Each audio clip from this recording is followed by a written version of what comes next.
Chapo diz que Niassa vai ser, ou promete, na verdade, transformar Niassa numa província agrícola e diz que Niassa tem, de alguma forma, muita riqueza. Acha que, efetivamente, está-se a capitalizar esta riqueza que existe em Niassa?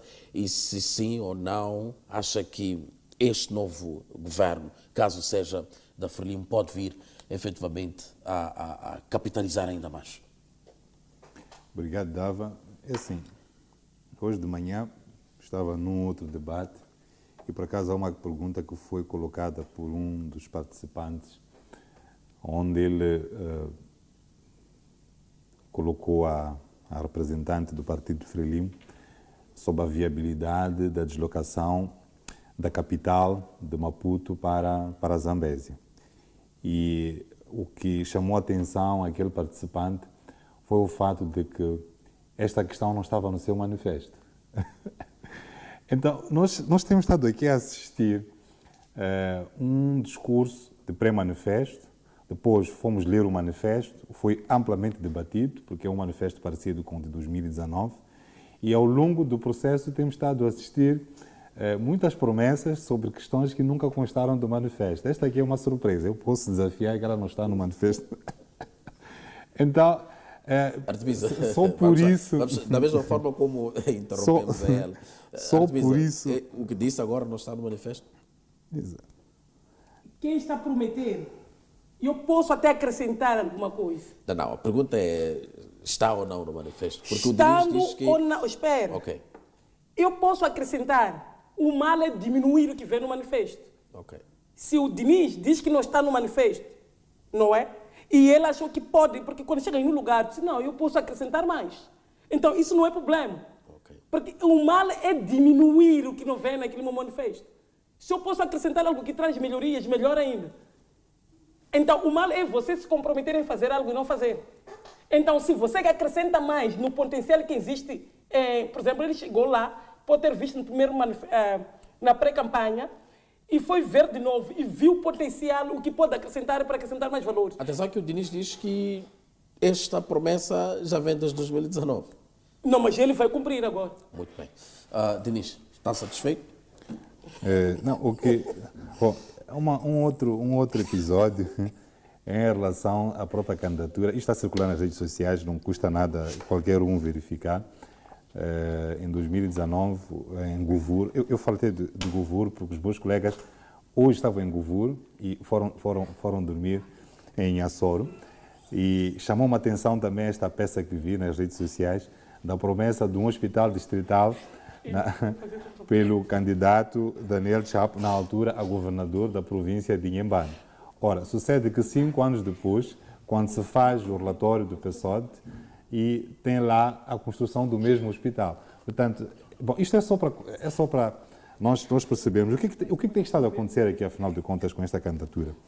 É o fato de ela, efetivamente, eu faço uma crítica, agora é uma crítica como uma pessoa completamente fora de interesses partidários, é o fato da soberba de acreditar que efetivamente vão continuar no poder. Ao perceberem que há uma aceitabilidade, podemos assim dizer, ou aceitação popular em relação a outras ideias de outros manifestos, efetivamente começaram a correr atrás do prejuízo, a fazer alterações sobre um texto que efetivamente até já estava impresso.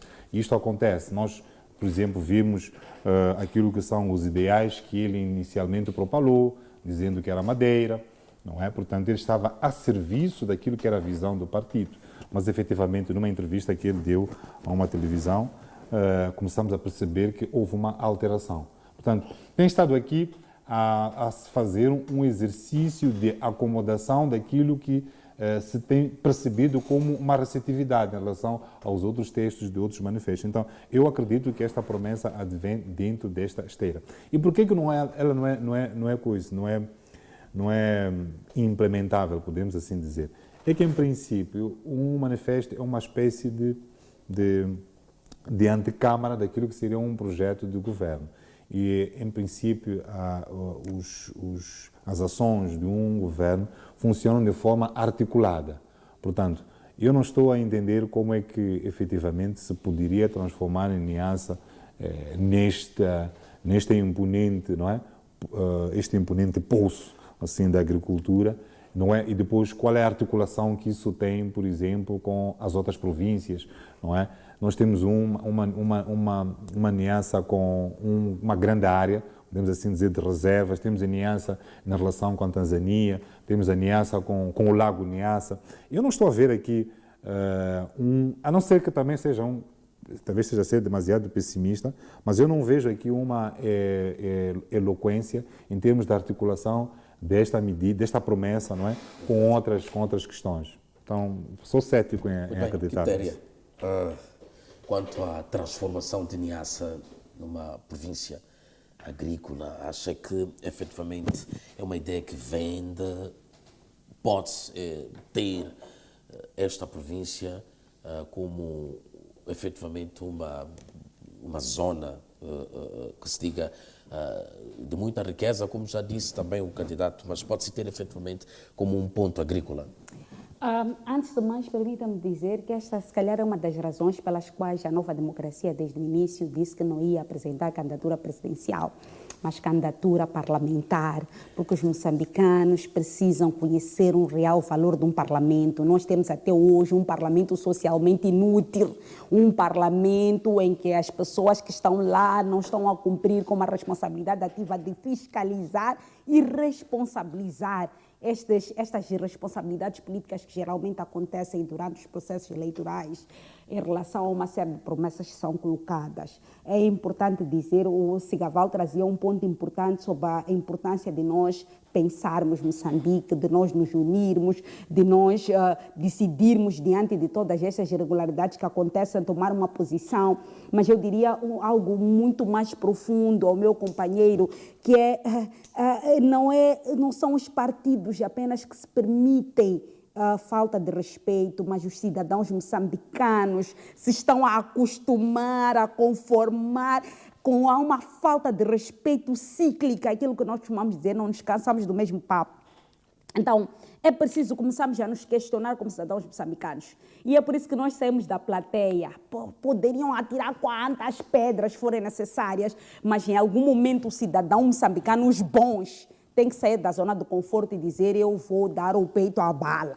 E eu quero fiscalizar esta gente, porque quando fiscalizamos deste lado, marchamos, fazemos as ações necessárias, vamos continuar a fazer, mas chega um momento em que os estudantes do Instituto Técnico Profissional, que são a grande força deste país, não têm certificado. Ninguém quer saber dos estudantes do Instituto Técnico Profissional. Vamos, antes de chegar a Niassa, pensar que em todo o país, Niassa inclusive, tem pessoas que estão-se a formar, porque o Estado diz que nem toda a gente tem que fazer universidade, alguns tinham que fazer Instituto Técnico Profissional, estão a formar há mais de 6 anos, desde 2020. O Estado não está conseguindo imprimir um certificado. Agora inventou uma máxima esta semana de que os estudantes que terminaram o curso em 2020, a ANEP foi fiscalizar, descobriu que há alguns trabalhos que não foram feitos, então tem que voltar à carteira. Pessoas que graduaram em 2020, para fazer mais alguns testes, trabalhos, formação, para poder receber certificado. Isto é uma falta de respeito para com os cidadãos moçambicanos. Então, para mim, um Estado que não consegue emitir certificados, não consegue comprar gesso, não consegue pagar salários, não consegue dar estágio a estudantes de medicina na Unizambese, em TET, que nos vão matar por falta de uma formação de qualidade. Não nos vai fazer promessas grandes. É preciso nós primeiro olharmos para o básico. Perguntamos como Estado, como é que resolvemos essas grandes feridas e fraturas que nos foram criados nesses 10 anos de memes, antes de nós começarmos a ir para um outro dossiê. 2. O candidato veio nos dizer, falou-nos de Balama, de questão de NIPEP com grafite.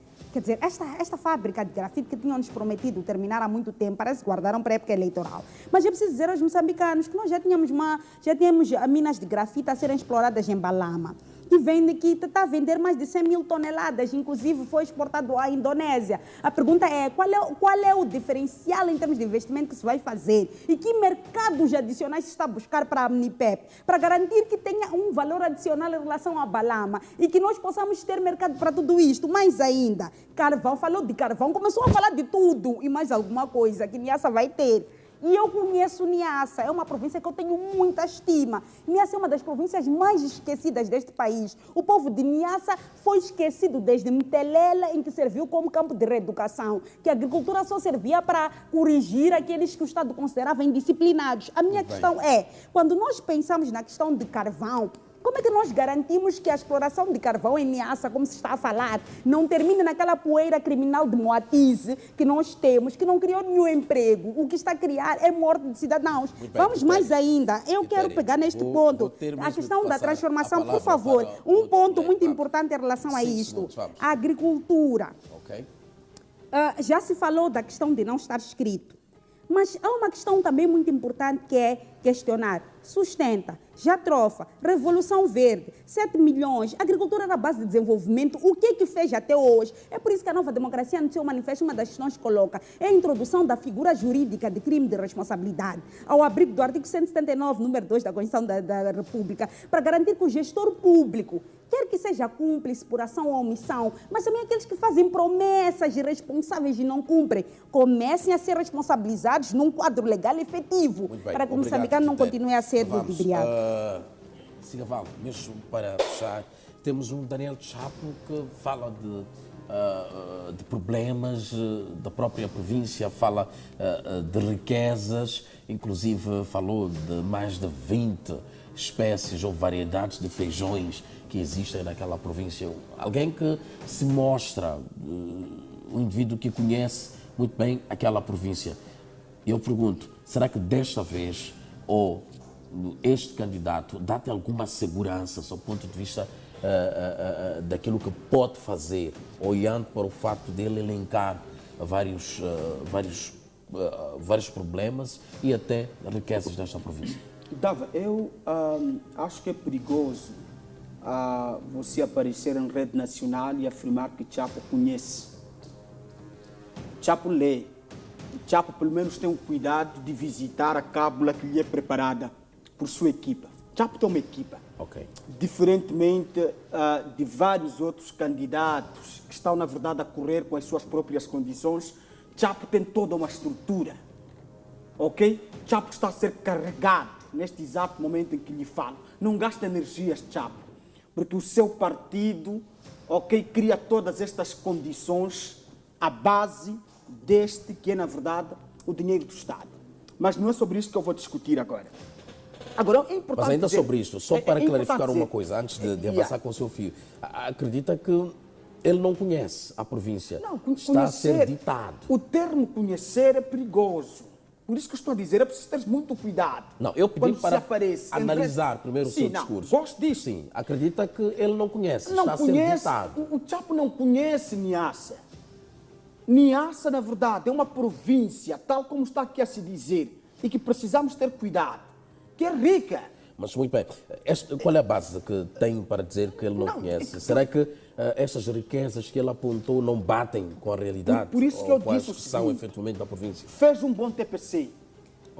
Ok? Assim, tipo um candidato que chega numa determinada zona e faz um TPC. Chapo fez. Isto aqui temos que assumir. Mas conhecer uma província, é, na verdade, se permitir a vários fatores. Permitir-se, na verdade, ter domínio de várias questões inerentes àquela província. O que é que convenceria ao Cigaval que efetivamente ele conhece a província? O que eu quero que você entenda é que não é vir falar da dança de Niassa que vai, na verdade, convencer-me que você conhece Niassa. Não é, na verdade, vir me falar de coisas que estão tácteis na internet que você vai me falar que conhece Niassa. Na verdade, uma das questões básicas que me faria, de fato, entender que o Chapo entende Niassa é fugir um bocado da abordagem que os outros presidentes do seu partido defenderam e que, na verdade, não aconteceram. A questão é que se tu fores estudar um bocado o discurso de Guebuza, se estudares um bocado e com algum tipo de cuidado o discurso do Filipe Jacinto News, tu vais perceber que o discurso é o mesmo. O que está, na verdade, a mudar aqui são algumas palavras que ele vai usando sinônimos. Mas a Quitéria disse que desta vez haverá uma solução. Atenção, a Artemisa disse que desta vez haverá... Sim, a Artemisa disse que desta vez haverá... Diz que desta vez haverá... Eu gosto da fé da Artemisa. A Artemisa ora muito, vai muito para a igreja. Eu gosto muito disto. Mas o que nós precisamos entender aqui é que o problema talvez não esteja na pessoa de Chapo. O problema talvez não esteja na pessoa deste que foi governador e etc. É, na verdade, o sistema que rege o Chapo. O sistema que rege o Chapo tem agendas a defender. E estas agendas não preconizam a ideia de tornar Niassa como capital. Não é prioridade. Não é prioridade, senão já teria sido tornada. Amigo, Chapo não descobriu nada. Temos que ser claros aqui. Hein? O Chapo não descobriu absolutamente nada. Niassa já era uma terra rica em recursos desde os tempos remotos, mas esquecida, tal como dizia Quitéria. Niassa já tinha todas estas condições que ele está a dizer agora, mas esquecida. Por que razão nós devíamos acreditar? Se o Guebuza, se o próprio Filipe Jacinto Nunes passaram, não conseguiram, de certa forma, trazer algum tipo de dinâmica para a província de Niassa. Por que razão? Então, nós estaríamos aqui a dizer que Chapo, vindo da mesma fonte, atenção, mano, de uma fonte, dava, só pode vir água amarga e água doce.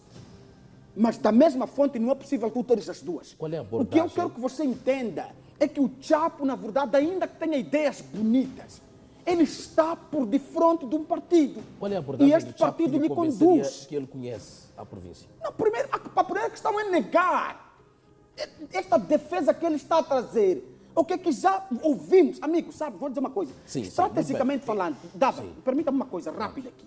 Estrategicamente falando, eu acho que não é bonito e nem uma estratégia de campanha eficaz você vir repetir, vir fazer uma réplica daquilo que os seus colegas já prometeram e não cumpriram.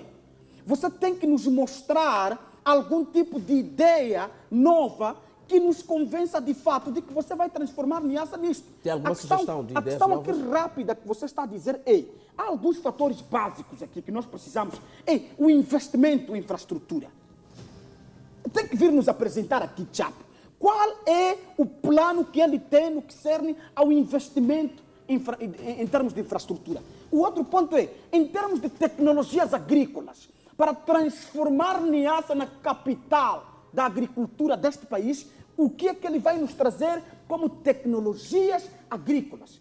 A outra coisa básica e essencial é que é preciso, de fato, nós termos agricultores capacitados, instruídos em várias matérias. Qual é a estratégia que ele vai trazer para capacitar estes agricultores? Este aqui é o primeiro ponto. E a terminar, é preciso que as próprias políticas públicas, antes de Chapo vir prometer transformar Niassa em capital agrícola, tem que nos dizer que vai reformar algumas políticas públicas que, na verdade, não estão a permitir que, de fato, aconteça como realmente deve ser. Isto aqui é o que se espera de um candidato. Principalmente porque você está a comunicar, não apenas às pessoas sabidas e estudadas. Você está a comunicar-se a um povo que se calhar não tem domínio destas questões e tem que destrucar. Minha mãe diz assim, destrucar em 500, para permitir que aqueles que não têm domínio destas tuas linguagens muito academicistas e tal, compreendam. Então, para mim, o Chapo tem que vir me explicar qual é, na verdade, o projeto que ele tem, sendo que não faz parte do seu manifesto, tal como se dizia aqui, muito bem. Isto não está ali. Se calhar no manifesto estaria explicado, não, nós vamos fazer isto, vamos tensionar aquela estratégia, mas não está ali. Então, de que forma? Logo faz-me pensar que estamos naquela situação dos candidatos eleitorais que vêm prometer ao povo muita coisa que no final do dia não se cumpre. E o problema aqui até maior é a inexistência de instâncias que vão sancionar estes que prometem e não cumprem. Infelizmente, nós não temos uma lei neste país que sanciona os partidos, que vão prometer até avião, helicóptero e estas questões todas ao povo. Quer dizer, cada casa vai ter um avião. Nós não temos aí nenhum. Por exemplo, reestruturada, reabilitada, mas você quer me dar avião. Isso é palhaçada com o povo. É falta de respeito para com o povo moçambicano. E é isto que eu, enquanto como ativista social, não posso permitir. Não posso saudar e aplaudir isto, está tudo bem. Quer dizer, vocês têm que mentir até um certo nível. Chega uma altura em que já não dá. O povo está cansado. E vocês precisam se posicionar e nos trazer questões tácteis. É para a família. Vocês votando em mim vão ter isto mais aqui. E é o que eu gosto.